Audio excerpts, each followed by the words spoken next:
Comunicando Direito. Apoio Cultural.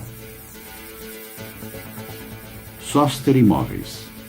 Avenida Assis Brasil, 4990, Sala 201. Telefone 3340-8143, Porto Alegre. Farmácia Sanar, Santo Agostinho. Rua Pero Lobo Pinheiro, 2071, Sarandi. Olá, caros telespectadores, estamos entrando no ar com o nosso programa da Confraria da Comunicação, Comunicando Direito, da nossa Sul TV, canal 6 da NET. Lembrando aos nossos telespectadores que o nosso programa vai ao ar aos sábados às 20h30, com reapresentação nas quintas-feiras às 13 horas e aos sábados às 21 horas. E lembrando ainda aos nossos telespectadores que a nossa TV, inicialmente tinha abrangência apenas na cidade de Porto Alegre e Grande Porto Alegre. E hoje os nossos domínios estão se expandindo e nós já estamos sendo assistidos em praticamente todo o estado do Rio Grande do Sul. Eu tenho aqui na composição da nossa banca de hoje a minha extrema-direita, o doutor Air Júnior, que já participa há algum tempo do nosso programa, o doutor Demerval Mucílio Trajano, a minha direita, que também já está fazendo quase que do quadro efetivo do programa. E temos aqui à minha esquerda uma debutante do nosso programa de hoje, que é a doutora Lisandra Ávila da Fonseca. Seja bem-vinda, doutora Lisandra. Obrigada. Então, espero que essa seja a primeira de muitos outros comparecimentos aqui no nosso programa. Com certeza. E temos a nossa extrema esquerda, a doutora Márcia Plácido, que já é conhecida do nosso público, já participa há mais de um ano. Então, essa a nossa bancada de hoje. Hein, pessoal? A nossa situação do país eu não diria caótica, mas a situação está cada vez mais quente lá em Brasília, né? Então, nós tivemos essa semana que passou o início do julgamento pela Comissão de Constituição e Justiça do nosso legislativo, no sentido de admissibilidade, de permitir a admissibilidade da acusação contra o presidente Temer. Se passar nessa comissão, então ele vai a plenário, e aí, aprovado em plenário, então vai haver então o processo. Se ele já for barrado agora na Comissão de Constituição e Justiça, o processo já para por aí. Se ele for aprovado pela maioria simples dos seus membros, então vai ao plenário, e aí vai caber ao plenário decidir se prossegue ou não. Então o Temer tem 2 tiros para dar, como eu diria. Tem 2 tiros. Esse agora e mais depois ainda no plenário, né? Aí se o plenário aprovar a admissibilidade, então aí vai para o Supremo apreciar o recebimento dela e, se for o caso, dar prosseguimento à denúncia. E aí, o que os colegas acham dessa situação aí do Temer?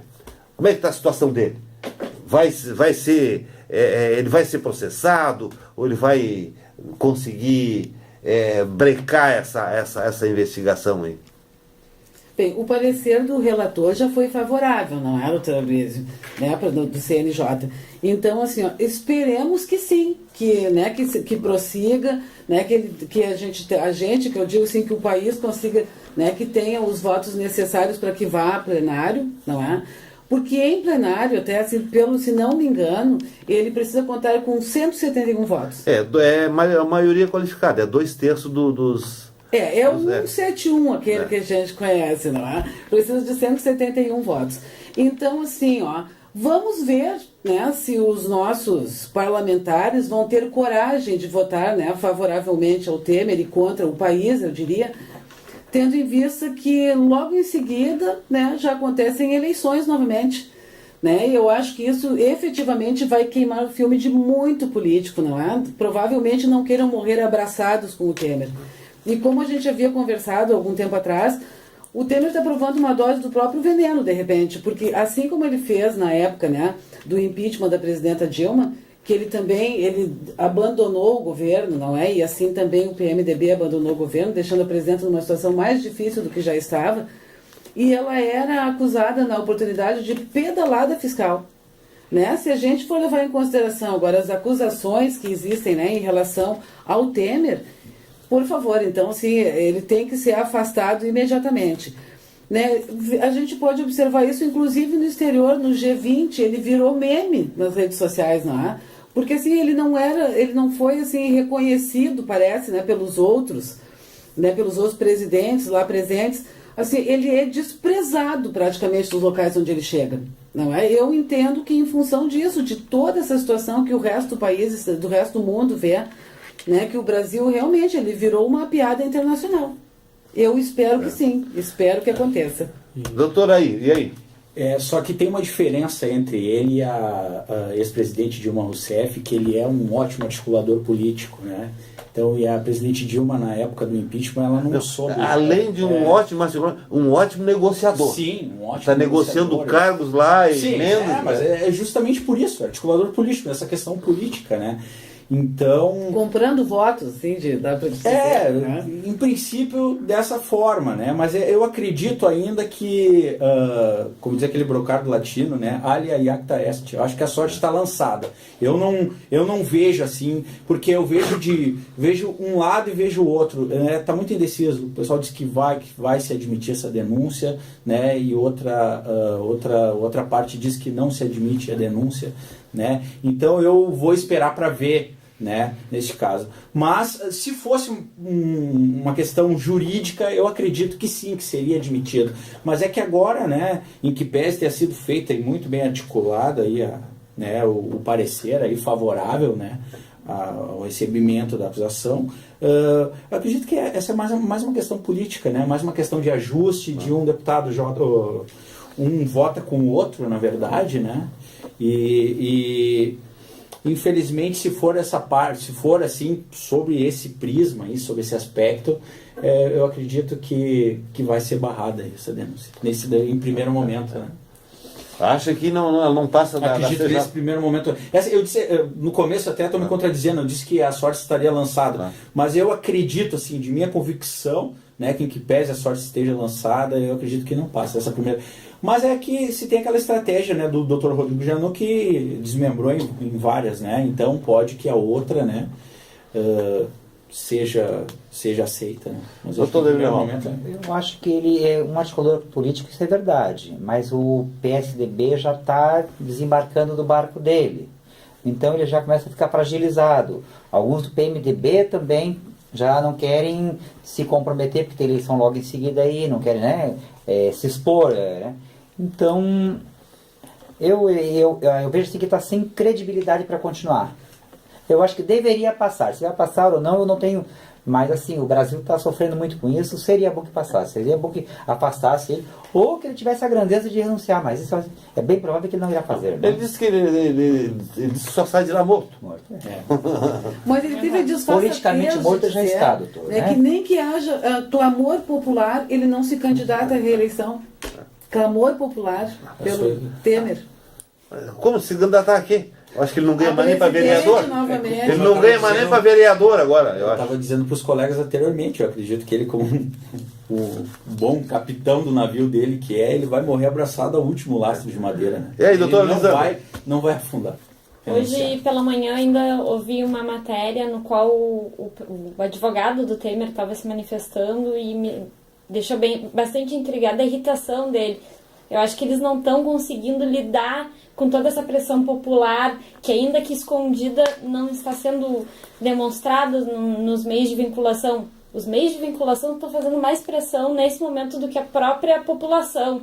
Eu acho que está faltando um pouco mais do clamor, vamos botar assim, da população para a saída dele, para que os parlamentares vejam que toda a população está descontente, que deve ser aceita essa denúncia. Em razão disso, eu acho que eles estão desestabilizados. Por essa razão, eu acho que a CCJ vai acabar passando, por causa que eles estão nesse momento um pouco apavorados. O advogado dele está mostrando bastante irritação, dizendo que a imprensa está opinando para que ele faça e não está proporcionando para ele a defesa, mas a defesa todos eles tiveram. A Dilma teve a defesa dela, só que contra indícios fortes não há como ir contra, né? Não tem defesa que se sustente. Então, acho que nesse momento, eu acho que vai ser assim. Principalmente porque o índice de popularidade do presidente Temer é ínfimo, né? É baixíssimo, né? Bem, eu, no meu entendimento, eu acho que não se pode matar uma ação penal no seu nascedouro. Se há uma acusação, essa acusação tem que ser investigada. Então, brecar ela no seu nascedouro é impedir que se faça a prova se efetivamente o crime ocorreu. Então, é a mesma coisa uma pessoa que é acusada de um crime. Não vamos investigar a coisa, não vamos arquivar isso aqui. Quer dizer, bom, tem que absolver lá no final. Agora, eu também entendo que ele vai passar a admissibilidade na Comissão de Constituição e Justiça, porque ali a votação ela é maioria simples, ou seja, são 171. Então, metade mais um aprova. Agora, depois no plenário, aí a votação é qualificada, ou seja, tem que 2/3, ele precisa só de 1/3 para negar seguimento ao processo. E então eu entendo que passa na Comissão de Justiça porque a votação é maioria simples, então acho que dificilmente ele vai ter metade mais um, e depois seria um quórum menos qualificado, que seria 100 e poucos, mas eu acho que passando na Comissão de Constituição e Justiça vai haver uma debandada geral. E isso, como o doutor Demerval falou, já se vislumbra quando o PMDB está em cima do muro. Ele parece que fez uma reunião essa semana para saber se saía do governo ou não saía e não decidiu nada. Ficou aguardando os acontecimentos. O que é que ele está esperando? Ele está esperando para onde é que vai soprar o vento. Se o vento vai soprar para lá, ele vai desembarcar. Soprar para cá, ele fica. E se ele sair, evidentemente que o Temer está fora. Mas com todo respeito, né, ao partido, né, o PMDB, mas a história demonstra que o PMDB sempre foi um partido de cima do muro, né? A gente verifica que... Não, o PSDB também, né? Os dois. Também, mas ele jamais tomou frente. Né? Eles sempre gostaram de se agarrar no poder. Quem está no poder, eles grudam ali no poder e... Vem qualquer eleição, eles racham o partido, Sim. um apoia um lado, apoia o outro. Quem ganha... Eles têm garantido a cota deles, né? O que não faz justiça é o MDB. Na época do partidarismo, o MDB era a melhor alternativa que tínhamos. É verdade. Não é? É lamentável isso. Né? Exatamente. Enfrentou situações bastante adversas. Mas a doutora... Desculpa, o senhor quer falar? Não, pode falar. A doutora colocou essa situação do clamor popular. Né? Realmente, não existe o clamor popular. Embora a mídia esteja colocando isso o tempo inteiro, não é? A mídia realmente não está escondendo essa situação toda que vem acontecendo. Mas não existe o clamor popular. E isso me remete ao clamor popular que existia na época do impeachment da presidenta Dilma. E o que isso acontece? O que me leva? Corrobora a minha tese de que toda aquela manifestação que existia na rua, não é que as pessoas iam efetivamente para a rua, né? Inclusive na época parecia que havia uma convocação da mídia para que as pessoas fossem, porque existia todo um empresariado atrás dessa situação. Hoje eu não vejo isso. Né? Eu não vejo que haja realmente pessoas na rua, não vejo que haja clamor popular. Por quê? Terminou a corrupção? Não, gente, a corrupção está sendo exposta assim, né, de uma maneira absurda. Eu acho que ela está aumentando, ela aumentou. Pois é, doutor, isso aí eu pergunto, mas então tudo aquilo era contra a corrupção?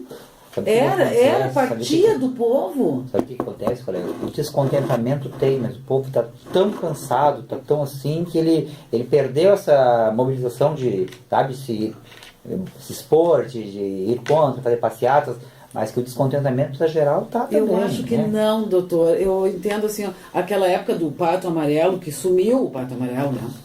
né, que tinha distribuições de patos amarelos para todas as pessoas que quisessem participar, aquele pato imenso na Paulista. Não se vê mais, não se fala mais nisso. Hoje se vê mais na rua os jovens, né, com um pensamento mais progressista, que estão na rua. Mas a gente não vê a população. Será que naquela oportunidade, efetivamente, a população não era convocada para isso? Não é assim? A mídia colocava assim, minuto a minuto, como a que estava na Paulista, como a que estava no Rio de Janeiro, Copacabana, como a que estava em cada estado do país. Hoje isso não existe mais. E quando acontece, porque parece, eu tenho visto, mas pela rede social, que tem acontecido isso pelas diretas, né? Por eleições diretas. Mas a gente só vê na rede social, a gente não vê na televisão. Né? Então... E uma outra questão que eu perguntaria aos colegas: se passado na Comissão de Justiça, indo ao plenário da Câmara, se a Câmara aprovar, então, prosseguimento, aí, evidentemente, sim, ele não está condenado, né? Aí, então, o Supremo, então, vai analisar o processo e, se for o caso, julgar.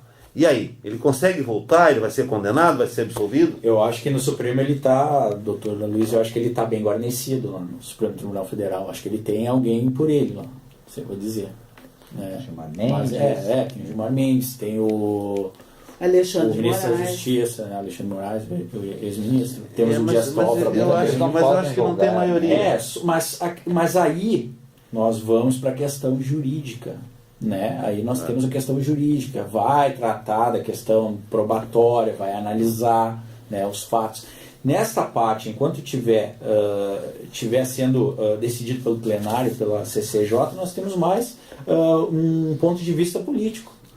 Né? Então eles não vão analisar de forma mais criteriosa como o Supremo Tribunal Federal vai fazer. Mas me parece que os indícios que existem são muito fortes. Sim, são fortes, sem sombra de dúvida. E dificilmente esses indícios vão deixar de se concretizar. Sim. Eu acho que... Até porque já houve até perícia técnica, peritos oficiais atestando não há como se desconstituir a idoneidade da gravação. Não há como se desconstituir. Não há nenhum corte. Exatamente. Que ela foi confirmada como verdadeira, né? Então, e outra coisa, né? O próprio fato da questão do Rocha Loures, a questão da mala, né? Ele apanhado, saindo do estacionamento, entrando eu achei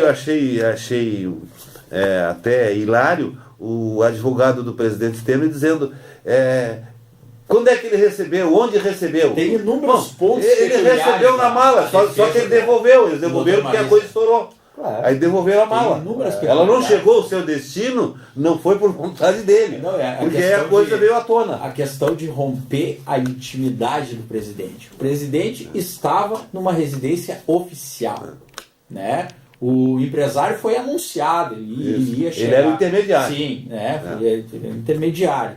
Então, e o dinheiro foi entregue ao intermediário. E ele mesmo, no próprio, ele quando se defendeu, né, ele disse que tinha recebido oficialmente, ele recebe inúmeras pessoas. Né? E aí vem depois, né, o colega advogado, né, de defesa dizer que foi recebendo isso uma intimidade, que era um assunto informal que estava sendo tratado. Eu até acho que ele recebeu essa mala e quando estourou ele chamou o Loures, vai lá e devolve essa mala. E quem complementou o dinheiro estava faltando, né? É verdade. Não, e outra, a história é muito maquiavélica, né, de uma pessoa receber dinheiro sem ter nenhum intuito para onde vai esse dinheiro, quem é que realmente vai utilizá-lo. Depois de uma reunião íntima na casa, no caso do senhor presidente. Então, acredito que eles vão ter que ter uns argumentos muito fortes para explicar o motivo dessa reunião e depois o motivo da entrega do dinheiro, que depois foi devolvido em parte. Eu acredito que o Temer, se o Supremo, depois de passar na Comissão de Justiça e no plenário da Câmara, eu acho que o Supremo vai julgar ele, e só que aí sabe que proferido o juízo da admissibilidade, ele tem que se afastar. Nós temos 180 dias de afastamento. Aí depois, aí depois de 180 dias afastar, aí não volta mais. Não, Aí- tem um detalhe, doutor Luiz, no plenário da Câmara, o voto não é secreto, né? Voto aberto, É voto exatamente. aberto, Bom, a vai todo população- mundo lá mostrar, Vamos né? convocar a população para que... Exato, que né, seja num domingo, que seja sim. transmitido pela Rede Globo, seria bem interessante. Então eu acho que ele cai, e não volta mais o poder, porque o presidente da Câmara, o Maia, já está articulando, depois que ele vislumbrou a possibilidade de assumir a presidência, ele está fazendo como fez o Temer com a Dilma. Quando ele sentiu que havia a possibilidade de ele assumir a presidência, ele debandou do lado da Dilma. O Temer eu fazendo reconheço escola, isso. né? Eu reconheço isso. Então ele está provando o próprio veneno, né? Exato. E o Maia já está articulando, já querendo formar. Renan Calheiros articulando. tomou posição. Exatamente. Vamos ver o que acontece disso. Pessoal, nós vamos a um breve intervalo e já voltamos.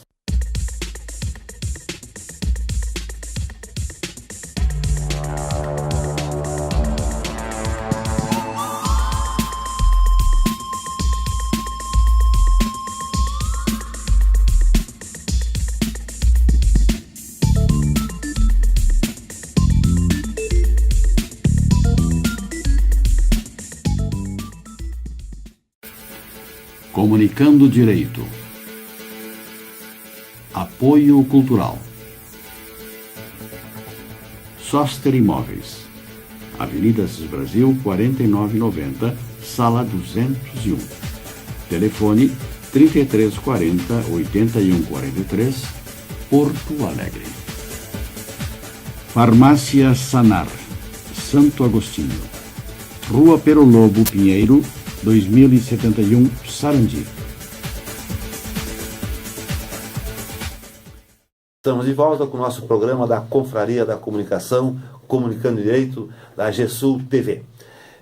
Colegas, antes de passar a um outro assunto, eu queria uma opinião pessoal de cada um dos colegas. Essa semana que passou, se sabe que o ex-presidente Lula e o Bolsonaro estão ali meio que empatados na pesquisa, o Lula um pouco acima, parece que há empate técnico, e essa semana surgiu, está crescendo de forma assustadora, o ex-ministro do Supremo, Joaquim Barbosa. E se diz que ele pode fazer uma articulação com uma chapa com a Marina de vice, e parece que... E isso porque ele não se lançou candidato ainda. E ele está com um alto índice de pesquisa, que no momento que se lançar candidato, acho que esse índice sobe mais ainda. O que os colegas acham dessa situação? Bem, doutora Luísa, parece que ele teria como vice a Marina Silva, não é? Mas do partido da Marina Silva, eu tenho muita admiração pelo Randolph, né? Mas pela Marina, eu acho que ela também é outra pessoa em cima do muro. Partindo-se do pressuposto de que na última eleição ela apoiou o Aécio Neves em segundo turno. Eu também votei nele, você não quer dizer nada, eu também votei. Doutora Luísa. Eu votei e botei meu voto fora. Pois é. Então, assim, eu jamais também, eu não votaria também no Joaquim Barbosa, até porque, assim, toda a situação, né, da época que ele era ministro, eu acho também que ele foi muito pavão estilo Sérgio Moro. Então, eu não tenho, assim, sabe, essa confiança de que ele seria um bom presidente. Eu confio, né? Doutora, mas só me permite uma pequena parte. Eu prefiro um pavão do que um ladrão. Pois é, doutora Luísa. Pois eu já tenho meu candidato, espero que meu candidato possa concorrer. Eu não confio, assim como a gente foi colocado aqui alguns programas atrás, que nós poderíamos, né? Quem que nós sugeriríamos? Né, nesse caso assim, do Temer sair, quem que nós acharíamos se nós tivéssemos essa possibilidade de indicar alguém, né? E assim até surgiu, né, na linha assim que poderia ser a Carmen Lúcia. Não, é a Carmen Lúcia lá. E a Carmen Lúcia também, eu também teria lá meu senão em relação a ela, em função de tantas reuniões que ela tem com o Temer, não é assim, com o pessoal do... Eu não sei, doutora Luiz, então assim, eu prefiro continuar com o meu voto, né? Eu não votaria no Acho que é louvável, Joaquim né? Barbosa. As convicções que a gente tem que ser levadas adiante, eu acho que é.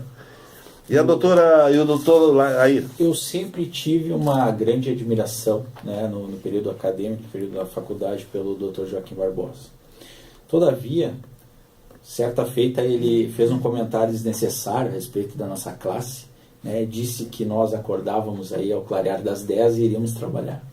Após isso, ele caiu no meu conceito e perdeu a credibilidade. Mas foi uma frase infeliz, talvez. Mas eu também acompanho, né, a doutora Márcia, né, na questão de pavão, doutor.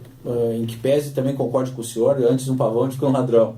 Né? Mas eu acredito que ele, no final ali, né, da magistratura, né, dele, ele deu atenção um pouco para a mídia mesmo, né? Extrapolou os limites, teve uma briga, quebrou o decoro, né, em plenário com o Dr. Gilmar Mendes, em que pese ele tenha dito muitas verdades ali, né? Então, mas eu acredito que ele deixou esse lado mesmo, né? Ele deixou transparecer essa questão dele. Ele quebrou os pratos, inclusive, com o Gilmar Mendes. Sim, quebraram os pratos em plenário. Ele, naquela chamou época, de cangaceiro. Naquela época, se não me falha a memória, ele dizia que o Brasil se cuidasse do Gilmar Mendes e ele ia tomar no futuro decisões muito pouco republicanas. Palavras do Joaquim Barbosa. Mas eu vou dizer que eu fiquei extremamente magoado com essa declaração dele. Não votaria no Joaquim Barbosa, então? Não votaria, doutor. Doutora Márcia, não. E aí, doutor? Não votaria. Eu tive a oportunidade de ver o Joaquim Barbosa naquela sessão que eles julgaram o Jefferson, o deputado Roberto Jefferson, em Brasília. Ele era assim, gostei muito dele. Se fala muito que ele não quer aceitar cargos políticos. Uma coisa que assim, eu achei, ele, no final da carreira dele, ele saiu antes né, antes da compulsória. Da compulsória dele. Assim, ele nunca se explicou bem aquilo ali, sabe? Mas eu vejo assim com bons olhos alguém do judiciário para tentar dar uma mudada nesse país. Qualificação ele tem. Né? Não há dúvida de qualificação ele tem, só que seria um bom nome. E votaria nele? Eu não vejo com bons olhos alguém do judiciário à frente do país. Eu acho que eu votaria porque ainda eles não estão corrompidos. Quer dizer, até não se sabe. Não tanto. Exatamente, não tanto. Exatamente. Qualificação, né? Eu torno a dizer que qualificação ele tem. E doutora... E aí eu discordo também da doutora Márcia essa questão de alguém. Eu acredito que seria, né, de suma importância alguém, né, de alguma carreira jurídica, ou fosse do judiciário, ou fosse do Ministério Público, né, porque são pessoas que, né, têm um conhecimento, né, porém, apesar de ter esse conhecimento, também se sabe que o mandato não é só de uma pessoa, né? Se sabe que tem números. Tem uma questão também de uma chapa, uma questão partidária também, que é a questão de ideologia partidária. Exato, e nós estamos em um momento que assim, tudo é judicializado. Né? Então eu entendo assim, essa coisa do judicializar demais, eu percebo isso e eu lembro assim, de momentos críticos, né, em outros países, né, que assim, quando existia um pensamento assim, né, muito conservador, isso, né, normalmente se demonizava, né, os políticos, né, se judicializava tudo, e isso sim, eu acho que traz um pensamento muito conservador, assim, beirando o fascismo. Isso me preocupa muito, muito mesmo. Ainda mais no momento que nós estamos vivendo hoje. Doutora Elisandra. Olha, eu acredito que se o Gilmar Mendes viesse com a Marina, são duas pessoas muito inteligentes. Seria muito importante para o país. Não é o Gilmar, não é o Gilmar, Joaquim Barbosa. Desculpa, o Joaquim Barbosa. Esse primeiro Gilmar Mendes.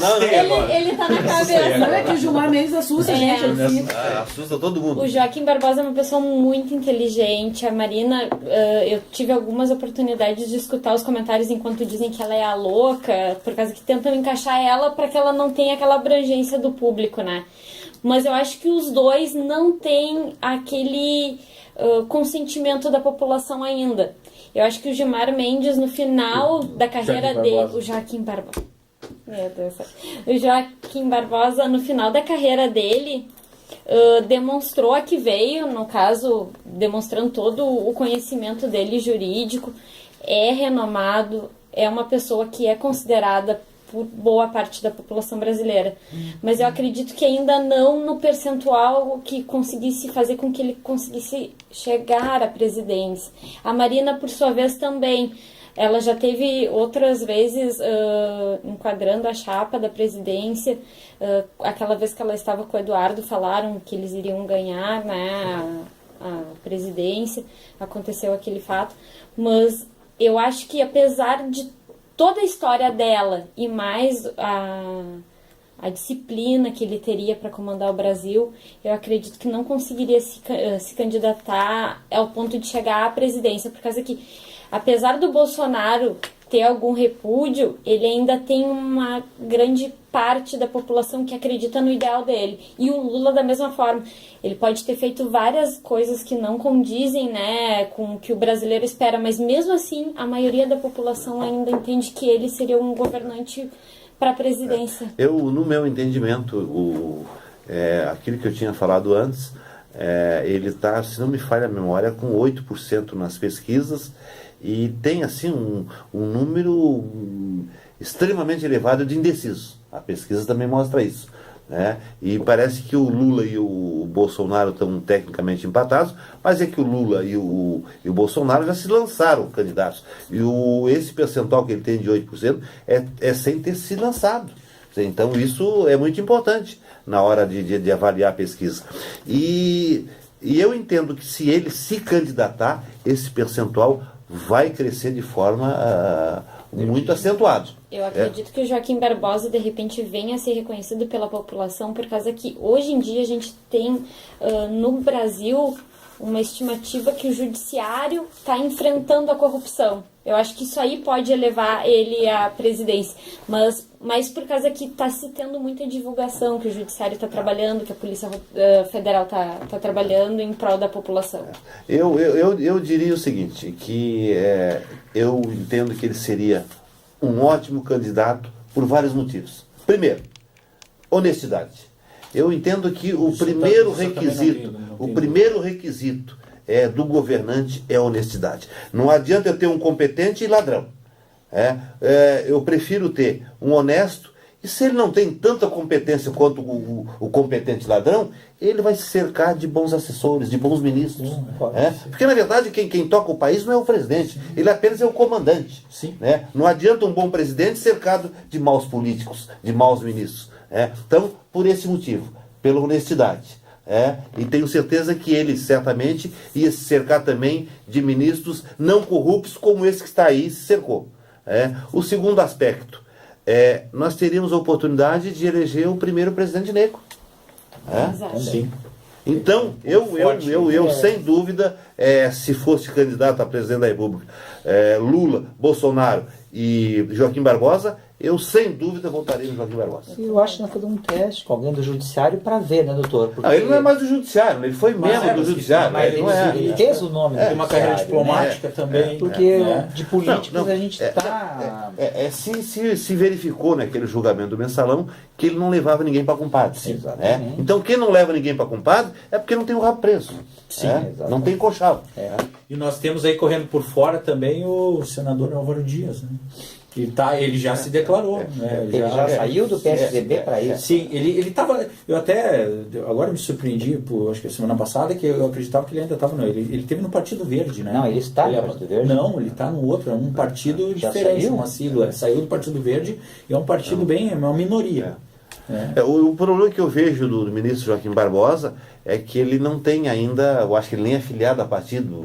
Mas eu acho o seguinte: se ele se lançar candidato, dizer que vai ser candidato, não vai faltar sigla chamando ele. Mas ele chegou a manifestar interesse, doutor? Parece que ele está manifestando interesse em se candidatar. Agora, como o colega que disse, né? Ele não decide sozinho, não governa sozinho. A problemática entre todas essas, porque aí começam-se as articulações políticas para cargos, né? E a questão de ministérios, né? E a gente vai, toda aquela situação que a gente vem debatendo ao longo dos anos, a questão de essa criação de cargos, de ministérios, isso aí teria que dar uma reduzida.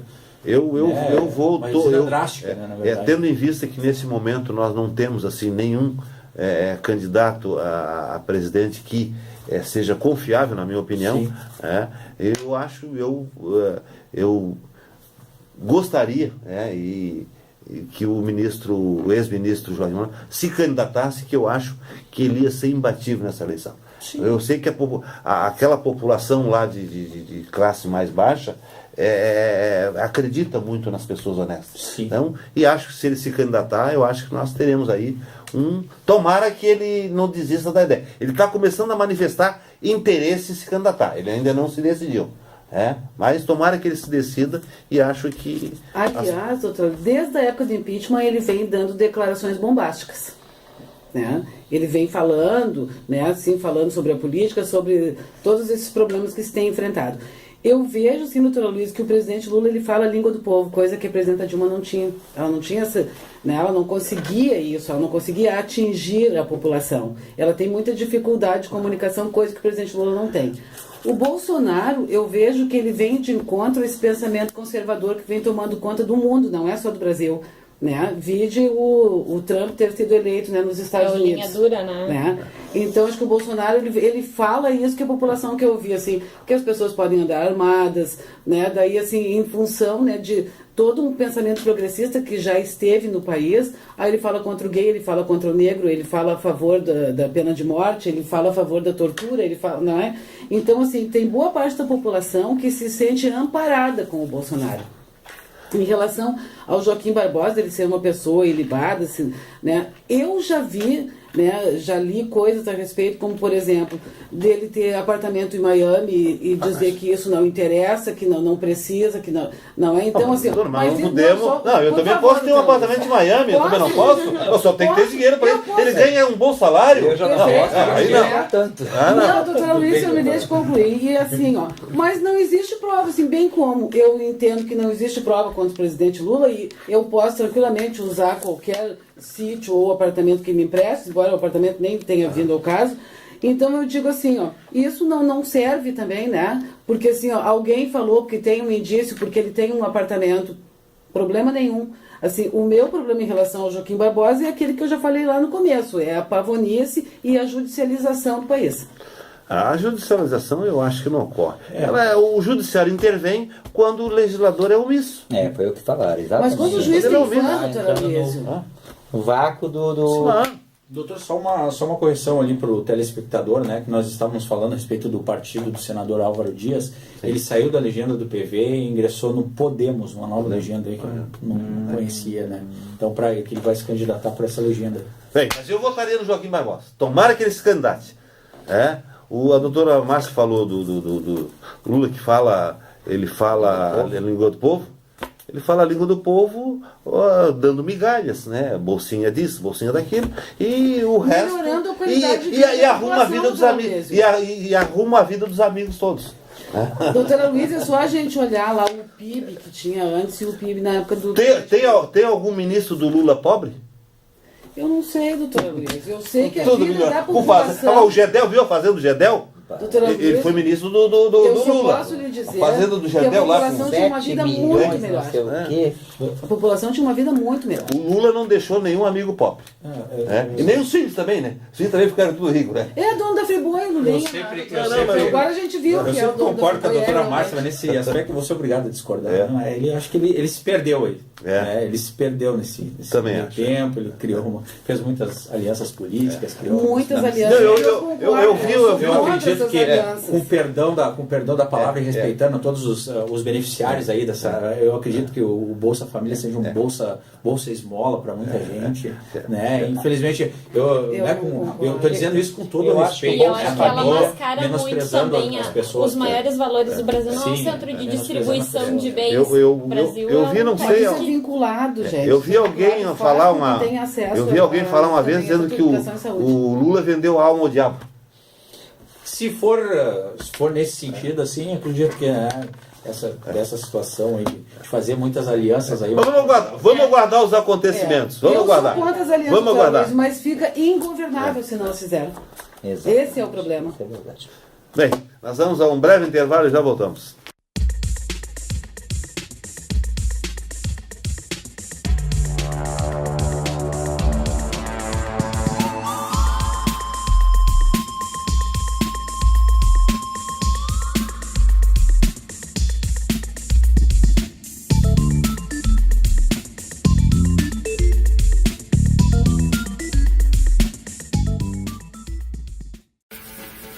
Comunicando Direito.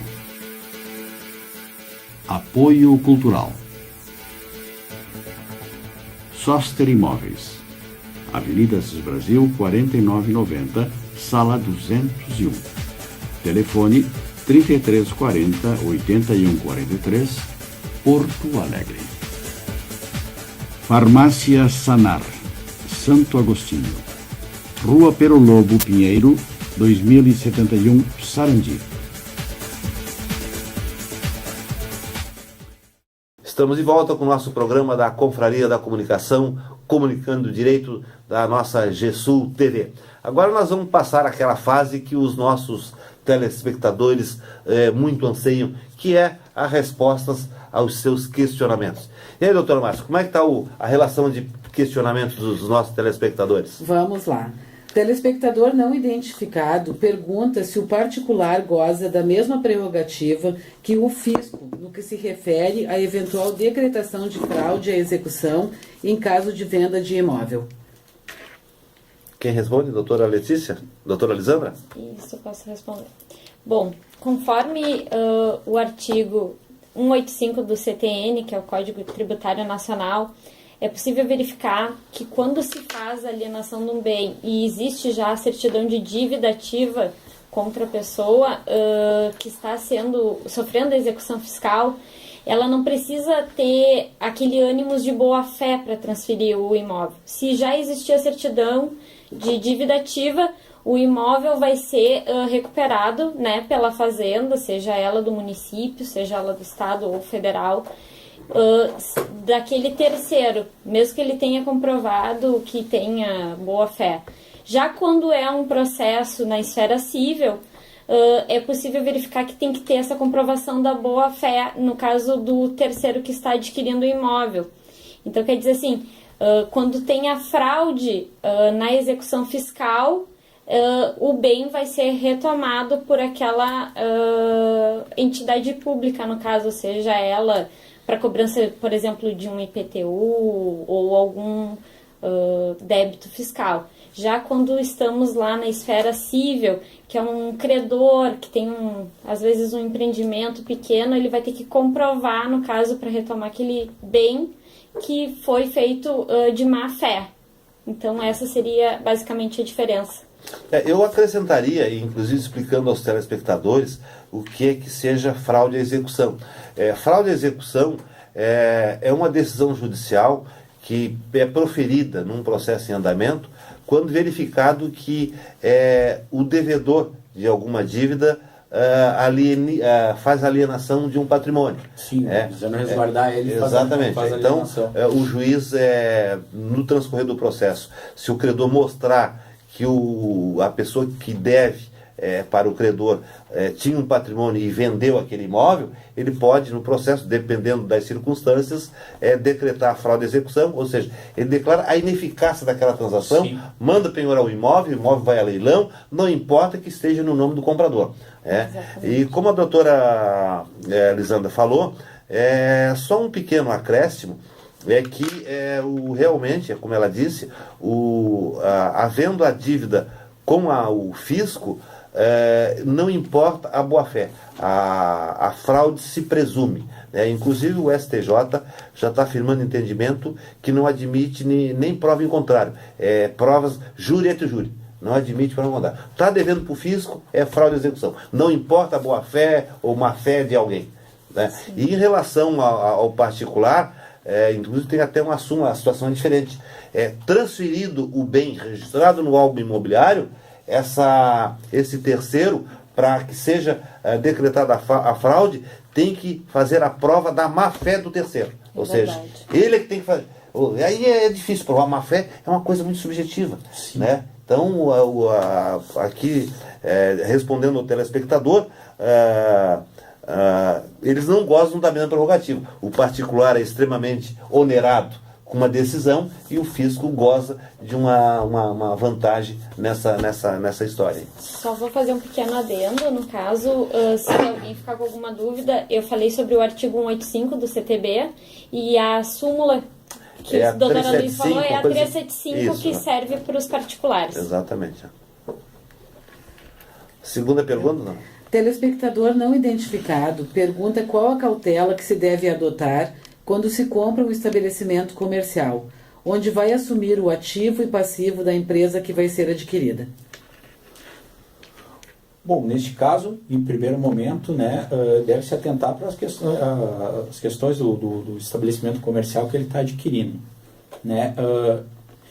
Deve ver, né, verificar a questão contratual, se é um contrato minucioso, com todas as especificações, né, se não há discussões judiciais, enfim, a respeito daquele estabelecimento comercial. Após, né, ele também deve observar algumas considerações, assim, a questão dos débitos, né? O Código Civil traz lá que o adquirente do estabelecimento responde pelo pagamento dos débitos anteriores a transferências, desde que regularmente contabilizados, né? Esses débitos, e ele responde aí, né, solidariamente com o que está fazendo a transferência, né? Então, né, eles respondem a questão responsabilidade solidária, perdão, ou um ou o outro, né?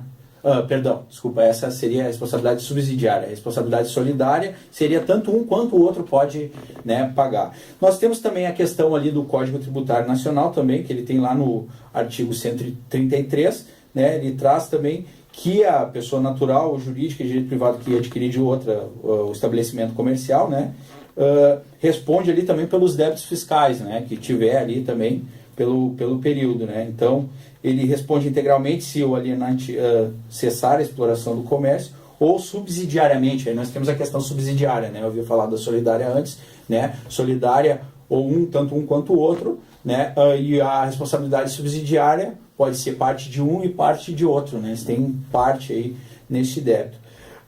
Ele deve também se atentar para as questões trabalhistas, né? Que nós temos a chamada sucessão trabalhista, ela está prevista lá no artigo 10 e no artigo 448 da CLT. Né? Então tem que observar os débitos, a questão dos débitos, que ele também pode responder. Mas isso é muito observado se dá continuidade nesse estabelecimento comercial, na mesma atividade comercial também. Né? Se ele modificar, se fosse com outra situação, e aí também tem a questão ali dos empregados também. Né? Eu resumiria toda essa brilhante resposta do doutor aí, dizendo ao telespectador, quando comprar um estabelecimento, comprando o ativo e o passivo, contrata um advogado e um contador. Resolve o problema. Fazer uma análise, isso. bem objetivo. Se faz essa análise. O advogado faz o leilão das questões jurídicas e o contador das questões do ativo, passivo, sim. Como é que está a situação, para antes de fazer um negócio. Né? Depois como diz que ele está depois do mal feito, chorar não é proveito, né? Sim. É verdade. Lembrando também que existe um prazo para essa responsabilidade subsidiária, né? Que tem que ser verificada. Mas aí se a coisa está toda enrolada, os credores já vêm em cima rápido. Não vai dar esperar o tempo. A verdade é que no Brasil não se recomenda nem comprar um estabelecimento hoje em dia, né? O recomendável é tu pegar e começar uma empresa do zero, né? Fechar o estabelecimento e começar uma do zero. Vamos lá, doutora Márcia. Telespectadora não identificada pergunta quem tem direito à pensão por morte em caso de falecimento do cônjuge companheiro, quando o mesmo não deixa filhos menores ou inválidos. Na verdade, essa pergunta dela já tem uma resposta implícita, né? A questão o cônjuge tem direito, neste caso, né? A legislação prevê lá no artigo 75 da 8213 de 91 da lei, né? Que ela tem direito com os filhos menores e tem direito os filhos até 21 anos, né? Em um outro programa nós havíamos tratado essa questão, né? Que é uma filha que era estudante, tinha indagado se tinha direito. Então, até os 21 anos ou os incapazes, né? Na verdade, seria dependente também. Mas ela pode pleitear, né, perfeitamente. Mas aí nós temos um porém também, desde que ela comprove a dependência financeira do cônjuge falecido. Né? Aí ela mesma pode pleitear esse benefício. Eu acrescentaria, dizendo à telespectadora, o seguinte, que tanto o cônjuge quanto a companheira tem direito à pensão por morte, desde comprovada a dependência econômica, e um outro requisito é que a relação exista por ocasião do falecimento. Sim. Porque se ele se separou há meio ano atrás, um ano atrás, aí não tinha a união estável ou o casamento tem que existir por ocasião do falecimento. Né? A legislação é clara. É dependente o companheiro quando existia a relação na data do óbito. Mas é o bom que também já traz essa questão de companheiro, né? Na verdade, o direito vem. Né? O problema existe para aqueles falecidos mulherengo. Porque aquele que é casado com uma, vive com outra, aí cria um problema sério para o INSS para saber a quem pagar a pensão. No caso... Ai, perdão. Não, pode continuar. Pode falar. No caso da união estável, né, a Previdência exige a comprovação do mesmo domicílio, do mesmo endereço dos últimos 3 anos. Né, para ficar claro que permaneciam em união estável no momento do falecimento. Se bem que toda vez que o INSS indeferir o pedido, tem a questão judicial, pode fazer prova testemunhal, porque o INSS, para deferir o benefício de forma administrativa, para a companheira, ele exige 3 provas documental. Às vezes a pessoa não tem as 3 provas documental. Aí entra com ação judicial, faz prova testemunhal. Então, como está dizendo, o problema existe quando deixa mais de uma mulher. E aí é coisa complicada. Quando acontece isso e mais de uma pessoa se habilita ao benefício, o INSS parte pela metade e eles que brigam no judiciário para saber quem tem razão. Vai fazer a cisão desse benefício. Exatamente. Por exemplo, lá a pessoa, uma é casada e a outra alega que ela que vivia com ele. Aí o INSS, uma era casada, prova através do casamento, a outra prova a documentação de união, ele divide a pensão entre as duas e depois elas se entendam no judiciário. Sim. Perfeito. Vamos lá, Márcio, mais uma perguntinha, eu acho que é a última, né? Está terminando o nosso programa. Edgar Castilho pergunta para quem vai a herança de uma pessoa falecida que não deixa herdeiros. Aí nós temos aquela questão estabelecida pelo Código Civil, né? Nós temos aí a questão, primeiro, né? É a herança jacente, né? Primeiro, então, teria que ser esse pedido tem que ser feito pela Fazenda Pública, pelo Ministério Público ou por alguém interessado, né? Por intermédio de advogado, se faz isso munido da certidão de óbito da pessoa, né? Após isso, o juiz vai declarar a herança jacente, né? Vai fazer a instrução, ele vai nomear um curador, né? E aí é uma pessoa que vai administrar ali aqueles bens, né? Vai ficar de curador, né? E após isso, aí ele não vai aparecer, se não aparecer nesse meio tempo nenhum sucessor, ele vai declarar essa herança como vacante, né? E aí essa herança vai para a Fazenda Pública aí, né? Ela ficaria com a Fazenda Pública, né? Eu faria um pequeno acréscimo, que como o doutor aí disse, é o que se chama herança jacente, ou seja, quando o falecido não deixa herdeiros, não deixou ascendentes, descendentes, não deixou colaterais, não deixou lá sobrinho. Não ficou ninguém. Hoje em dia é uma situação difícil de acontecer. Então, é muito difícil de acontecer.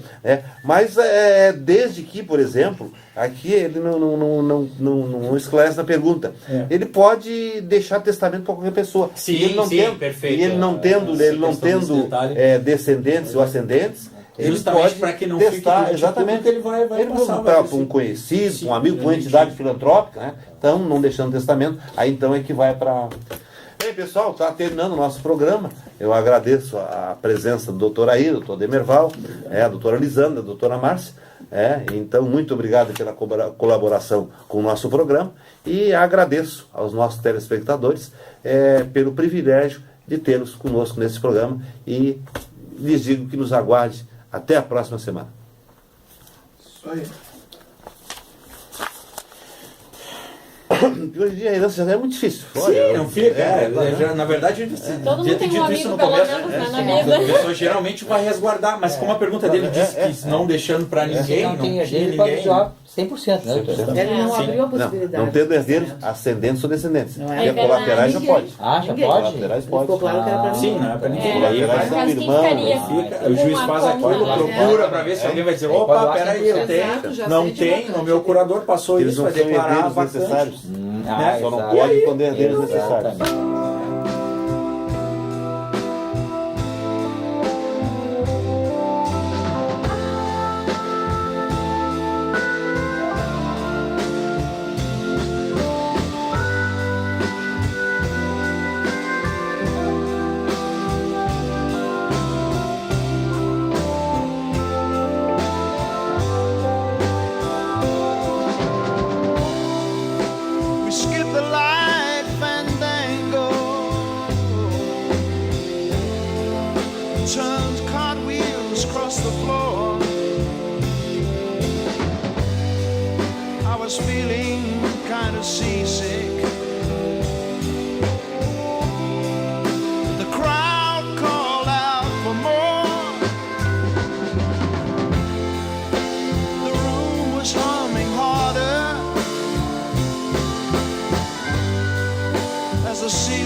face at first just go sleep. Turn the